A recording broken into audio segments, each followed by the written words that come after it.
Social media, a mental health tightrope. Social media connects us, but too much can hurt our minds. Seeing perfect online lives makes us feel bad about ourselves, causing anxiety and sadness.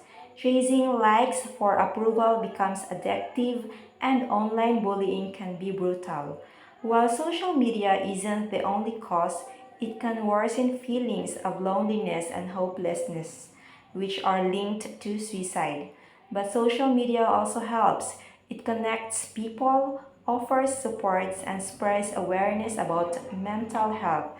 The trick is using it wisely. Set limits, be careful what you look at, and spend time with the real people. Knowing the risk and using social media responsibly can help us stay healthy in the digital world. Ang balanse sa alambre, ang social media at ating kaisipan. Sa panahon ngayon, halos lahat tayo ay gumagamit ng social media. Ito ay nagdudulot ng koneksyon sa iba't ibang panig ng mundo at nagbibigay ng mabilis na impormasyon. Ngunit mayroon din itong masamang epekto sa ating kaisipan, lalo na sa pagkakaroon ng anxiety, depresyon at maging ang pag-iisip na magpakamatay. Isa sa mga pangunahing dahilan nito ay ang paghahambing natin sa ating sarili sa iba. Sa social media, madalas natin nakikita ang perfect na buhay ng ibang tao, mga magagandang bakasyon, mga mamahaling gamit at mga nakamit na tila walang hirap.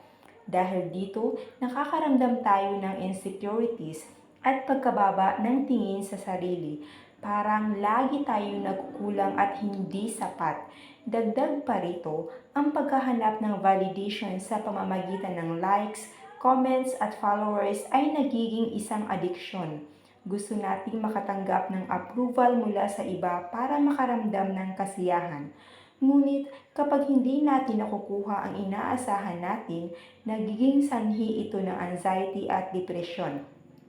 Ang cyberbullying ay isa ring malaking problema dahil sa anonymity sa internet, mas nagiging matapang ang mga bullies na manakit ng ibang tao. Hindi natin dapat kalimutan na hindi naman talaga masama ang social media. Ito ay pwede ring maging daan para makahanap tayo ng suporta at koneksyon sa iba. May mga online communities na nagbibigay ng sense of belonging sa mga taong nakaramdam ng pag-iisa. Pwede rin itong gamitin para magpakalat ng impormasyon tungkol sa mental health at para matulungan ang mga taong nangangailangan. Ang importante ay gamitin natin ang social media ng responsable. Magtakda tayo ng limitasyon sa paggamit nito. Maging maingat sa mga content na tinitignan natin at unahin natin ang personal na koneksyon sa mga tao sa totoong buhay. Sa pamamagitan ng pagiging responsable, makakaiwas tayo sa mga negatibong epekto nito sa ating kaisipan. Sa huli, ang social media ay parang isang alambre na kailangan nating balansehin. Kung hindi tayo mag-iingat, pwede tayong mahulog. Ngunit kung gagamitin natin ito ng tama, pwede itong magdulot ng magandang koneksyon at suporta sa ating buhay.